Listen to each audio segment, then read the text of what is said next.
We're just going to cover the final two sections of Chapter 9 today. Finish up counting and probability with probability axioms and expected value. Up to this point, we have calculated probabilities only for situations such as tossing a fair coin or rolling a pair of balanced dice, where the outcomes in the sample space are all equally likely. But coins are not always fair and dice are not always balanced.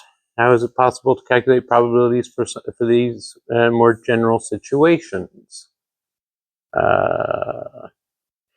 Following axioms were formulated by this fellow here in 1933 to provide a theoretical foundation for a far-ranging theory of probability. Let S be a sample space. A probability function P from the set of all events in S to the set of real numbers satisfies the following three axioms. For all events A and B in S, the probability of A is between 0 and 1 inclusive. The probability of null is equal to 0. The probability of S is 1. If A and B are disjoint, that is, if A does not intersect B, then the probability of the union of A and B is the probability of A plus the probability of B. In this section, we state the axioms, derive a few consequences, and introduce the notion of expected value. Recall that a sample space is a set of all outcomes of a random process or experiment, and that an event is a subset of a sample space. Suppose A and B are events in the sample space, S. If A and B are disjoint, could probability of A equal 0.6 and the probability of B equal 0.8? They are disjoint, so they do not intersect. Can that be possible? No, because the probability of A plus the probability of B is greater than 1. Probabilities, the sum of the probabilities of disjoint events has to be a maximum of 1.0. No, the probability axiom 3 would imply that the probability of A union B equals probability of A plus probability of B.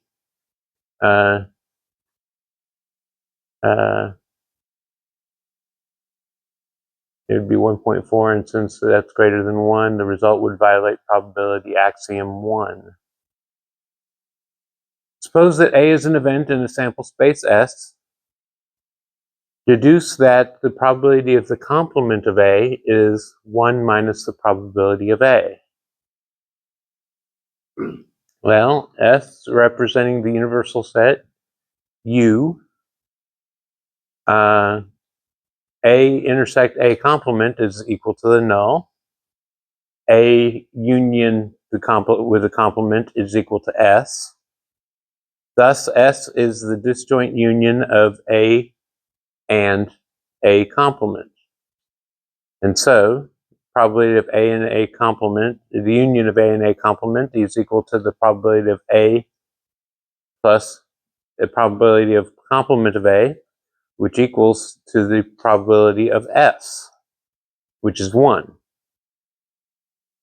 So, probability of A plus the probability of A complement is equal to 1, and subtracting a probability of A from both sides gives the result that probability of A complement is 1 minus the probability of A. Again, one of those mathematically formalizing common sense kind of a thing. It's not one, it's the other. And yeah. Probability of the complement of an event is, if A is any event in the sample space S, then the probability of complement of A is equal to 1 minus the probability of A. Probability of a general union of two events. If S is any sample space and A and B are any events in S, then the probability of A union B is equal to the probability of A plus the probability of B minus the probability of A intersecting B. Suppose that a card is chosen at random from an ordinary 52 card deck. What is the probability that the card is a face card, or is one from the red suits? Well, let A be the event that the chosen card is a face card, and B be the event that the card chosen is from one of the red suits. The event that the card is a face card or is from one of the red suits is A union B. Now the number of A is the number of events in A is 12 because each of the four suits has 3 face cards. So the probability of A is equal to 12 out of 52. Number of B is events in B is 26 because half the cards are red. So probability of B is 26 out of 52. Finally, an intersect of A and B is 6 because there are 3 face cards in hearts and another 3 in diamonds.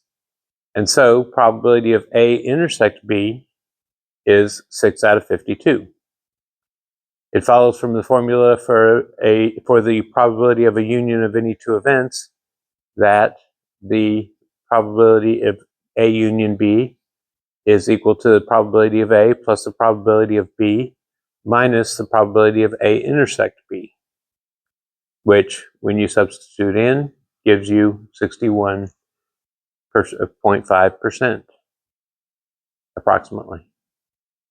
Thus, the probability that the chosen card is a face card or is one from the red suits is approximately 61.5%. Expected value. Suppose the possible outcomes of an experiment or a random process are real numbers, A1, A2, A3, etc. to AN, which occurred with the probabilities P1, P2, P3, etc. The expected value of the process is the sum of from k equals 1 to n, A sub k times P sub k. So it's A1 P1 plus A2 P2, etc. to AN PN. Suppose that 500,000 people pay $5 each to play a lottery game with the following prizes: 1 grand prize of $1 million, 10 second place prizes of 1,000 each, 1,000 or third place prizes of 500 each, and 10,000 fourth place prizes of $10 each. What is the expected value of a ticket? So each of the 500,000 lottery tickets has the same chance as any other of containing a winning lottery number. And so P of k is equal to, or P sub k is equal to 1 in 500,000. Let A sub I be the net gain for an individual ticket, where A sub I is 999,995, the net gain for a grand prize ticket, which is $1 million, minus $5 cost of the winning ticket. A2, A3, A4, etc. to A11 is 995, the net gain for each of the 10 second prize tickets. A12 to A1011 is 495, and A1012 to 11,011 is 5, the net gain for each of the 10,000 fourth prize tickets. Since the remaining 488,989 tickets just lose $5, then A sub 11,012 to A sub 500,000 equals -5. The expected value of a ticket is therefore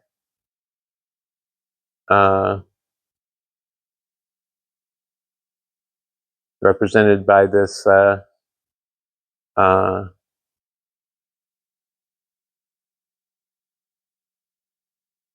summation here. A little simplification is it's 1 over 500,000 times the summation of k equals 1 to 500,000 of A sub k. So you do some substitution of the values and all that sort of stuff, and you get a net average of in other words, a person who continues to play this lottery for a very long time will probably win some money occasionally, but on average will lose $1.78 per ticket. So it's a racket. So on to the next and final section.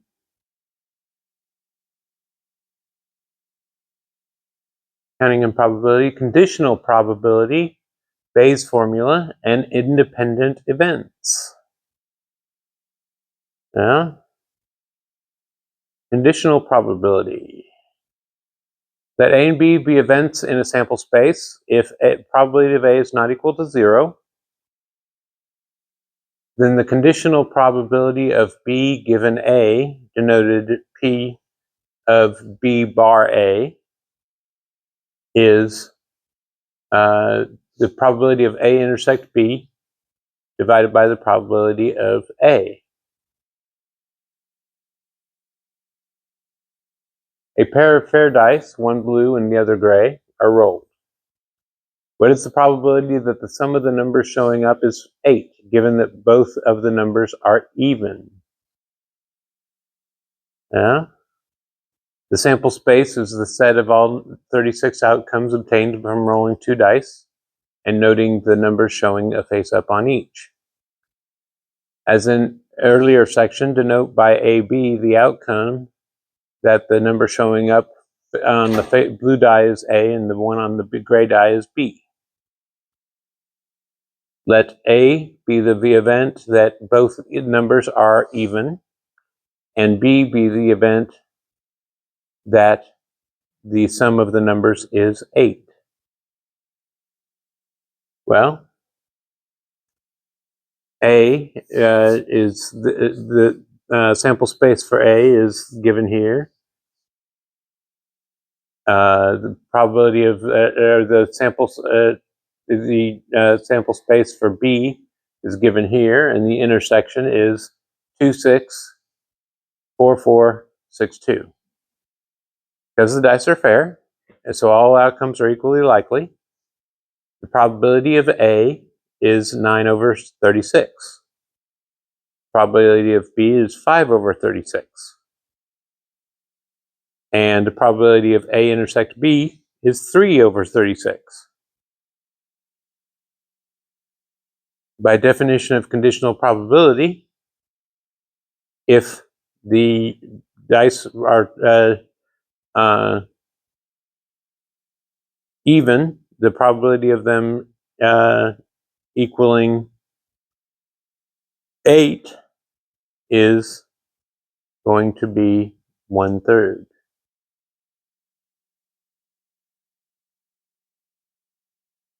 Note that when both sides of the formula for conditional probability, formula 991, are multiplied by P of A, probability of A formula for probability of A intersect B is obtained.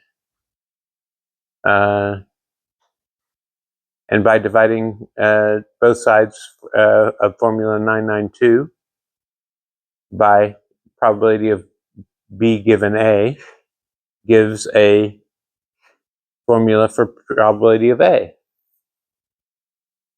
here. So you can solve, simple algebraic manipulation to solve for whatever one you're looking for. Bayes' theorem. Thomas Bayes was an English Presbyterian minister who devoted much of his energies to mathematics. The theorem that bears his name was published posthumously in 1763.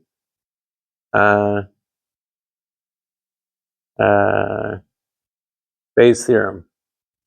Suppose a sample space S is a union of mutually disjoint events, B1, B2, B3, etc. to Bn, and suppose A is an event in S, and suppose both A and B sub k have non-zero probabilities for every integer k, with k being greater than or equal to 1 and less than or equal to n. Then the probability of B sub k given A is given by this formula here. So what does that mean? Most medical tests occasionally produce incorrect results, called false positives and false negatives. When a test is designed to determine whether a patient has a certain disease, a false positive result indicates that a person has the disease when the patient does not have it. A false negative result indicates that the patient does not have the disease when the patient does have it. When large-scale health screenings are performed for diseases with relatively low incidence, those who develop the screening procedures have to balance several considerations: the per-person costs of the screening, follow-up costs for further testing of false positives, and the possibility that people who have the disease will develop unwarranted confidence in the state of their health. Consider a medical test that screens for a disease found in 5 in 1,000 people. Suppose that the false positive rate is 3% and the false negative rate is 1%. Then 99% of the time, a person who has the condition tests positive for it. And 97% of the time, a person who does not have the condition tests negative for it. What is the probability that a randomly chosen person who tests positive for the disease actually has the disease? What is the probability that a randomly chosen person who tests negative for the disease does not, in fact, have the disease? Well, consider a person chosen at random from among those screened. Let A be the event that the person tests positive for the disease, and B1 the event that the person actually has the disease. B2 the event that the person does not have the disease. Then the probability of A given B1 is equal to 0.99, and the complement of A given B1 is 0.01. The complement of A given B2 is 97.97, and the probability of A given B2 is 0.03. So, because 5 in 1,000 people have the disease, probability of B1 is equal to 0.005, and the probability of B2 is 0.995.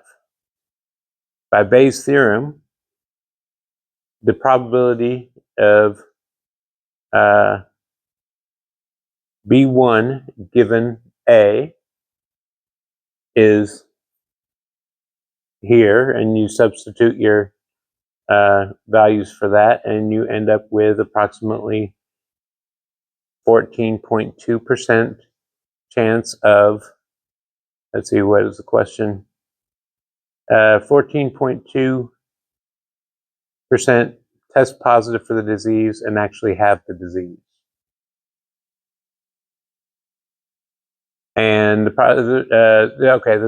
probability that a person with a positive result actually has the disease is approximately 14.2%.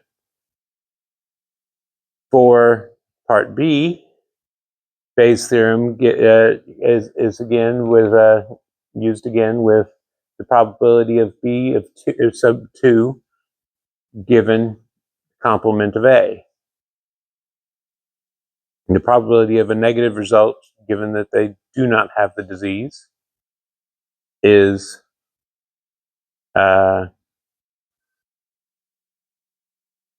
again, plug in the values and get the result of 99.995% chance that they do not have the disease if they test negative for it. You might be surprised by these numbers, but they are actually fairly typical of the situation where the screening test is significantly less expensive than a more accurate test for the same disease, yet produces positive results for nearly all the people with the disease. So, balancing out needs. Using the screening test limits the expense of unnecessarily using the more costly test to a relatively small percentage of the population being screened, while only rarely indicating that a person who has the disease is free of it.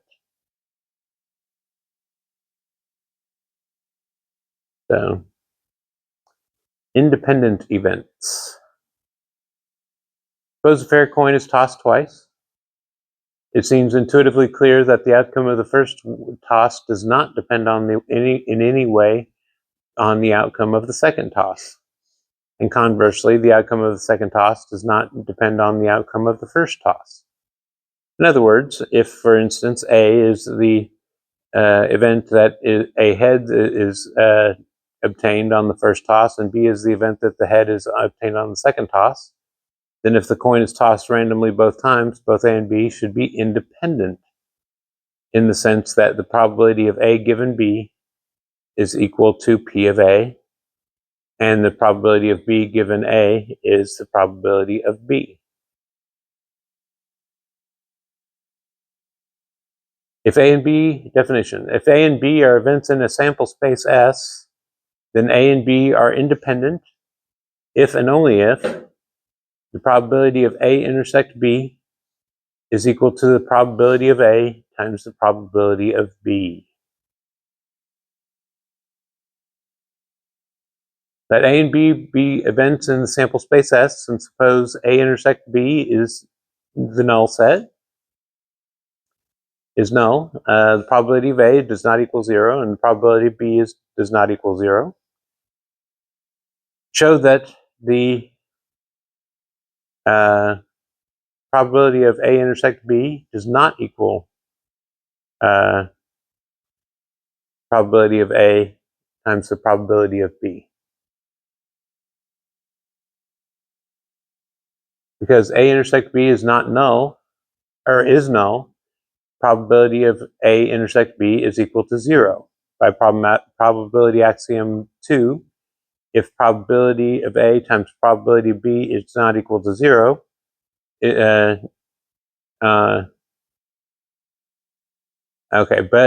probability of A times probability of B does not equal 0 because neither A or probability of A or probability of B equals 0.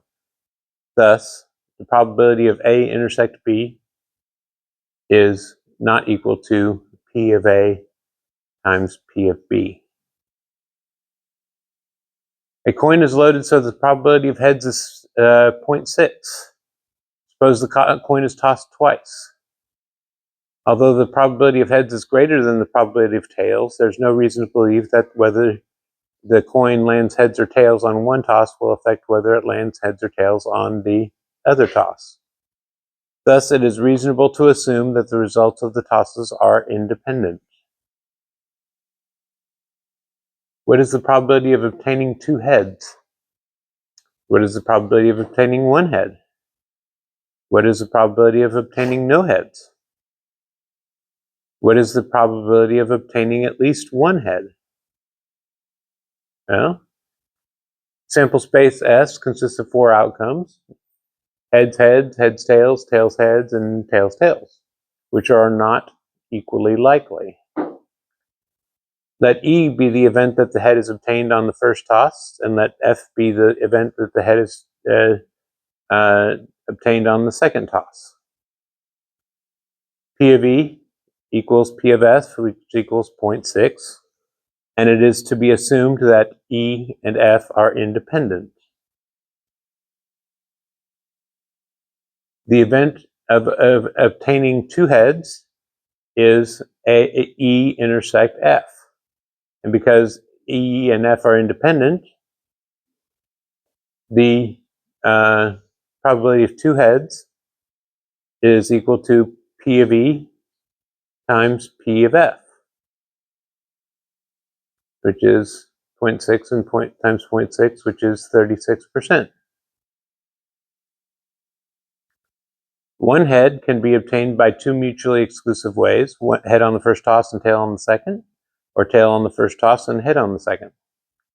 Thus, the event of obtaining exactly one head is E intersect F complement unioned with E complement intersected with F.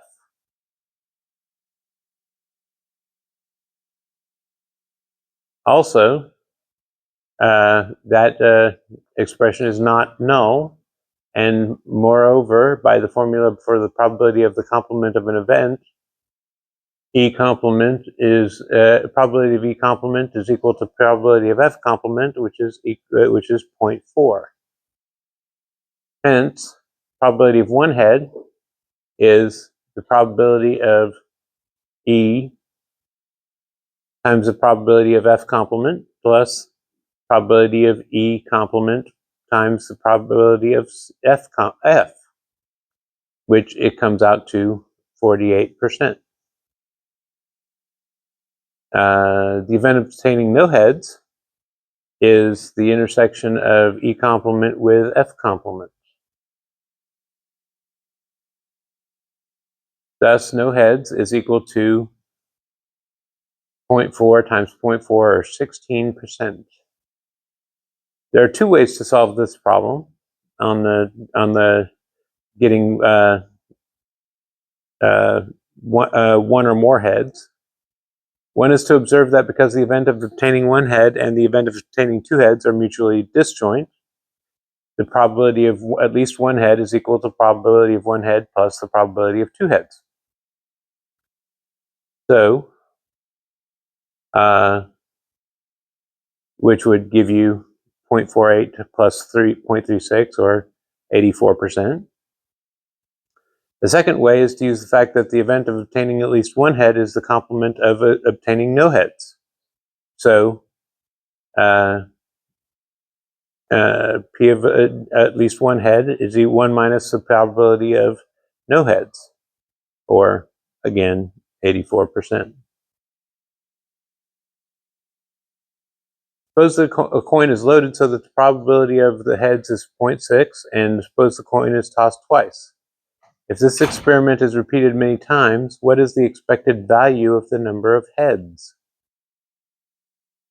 Well, think of the outcomes of the coin tosses as just 0, 1, or 2 heads. Example 996 shows that the probabilities of these outcomes are 0.16, 0.48, and 0.36 respectively. Thus, by the definition of expected value, the expected number of heads is equal to 0 times 0.16 plus 1 times 0.48 and 2 times 0.3 plus 2 times 0.36, or 1.2. So you would get 1.2 heads on average per toss. 4 conditions must be included in the definition of independence for 3 events. If A, B, and C are events in the sample space S, A, B, and C are pairwise independent if and only if they satisfy conditions 1 through 3 below. They're mutually independent if and only if they satisfy all 4 conditions. A intersect B probability is probability of A times probability of B. Probability of A intersect C is probability of A times the probability of C. Probability of B intersect C is probability of B times probability of C. The probability of the intersection of all 3 is the probabilities of each of them multiplied together. The definition of mutual independence for any collection of n events with n greater than or equal to 2 generalizes the 2 definitions given previously. Events A1, A2, A3, etc. to AN in the sample space S are mutually independent if and only if the probability of the intersection of any of the subset of these events is the product of the probabilities of the events in the subset.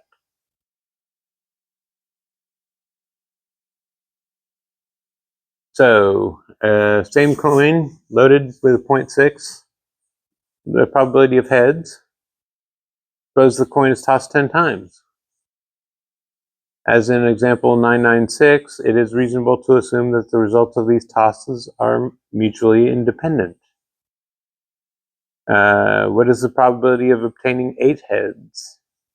What is the probability of obtaining at least 8 heads?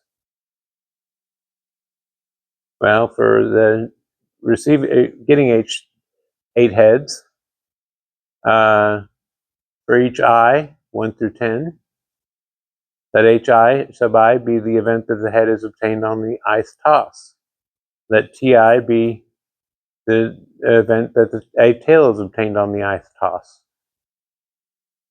So, suppose that the 8 heads occurs on the first 8 tosses and the remaining 2 tosses are tails.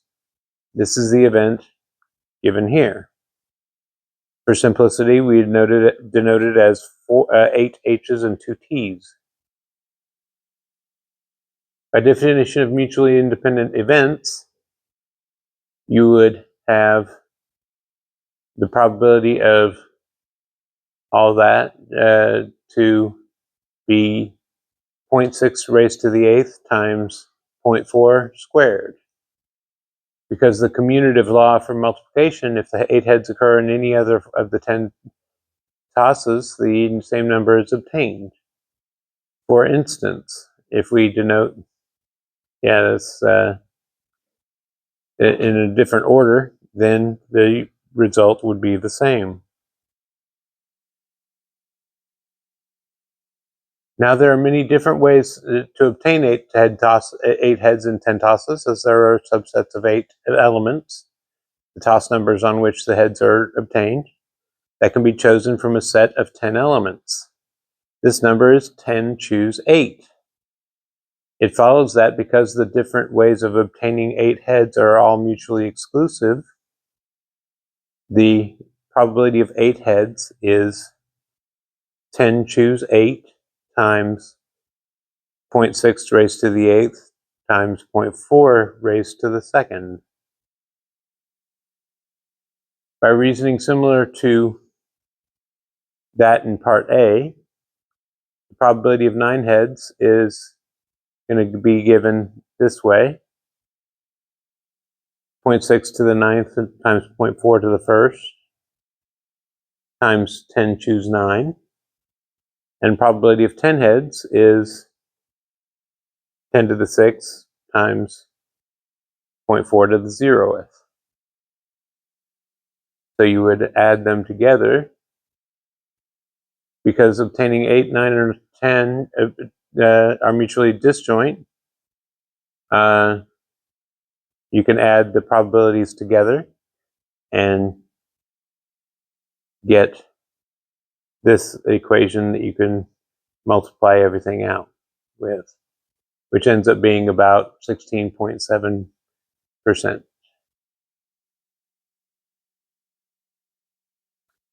Probabilities of the form n choose k, probability of n minus k, probability raised to the n minus k times 1 minus p raised to the k, where probability is between 0 and 1, are called binomial probabilities.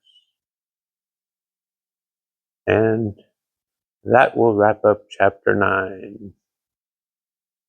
And that will wrap up this day and this semester, and just study for the final. Final is Tuesday. I forget what time, but it is on Tuesday next week. No class on this Thursday. Spend it wrapping up other courses or whatever.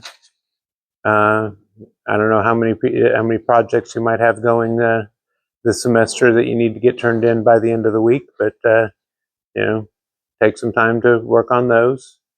We were just a little bit ahead of the game in on the schedule for this semester for this class, so got a little extra time.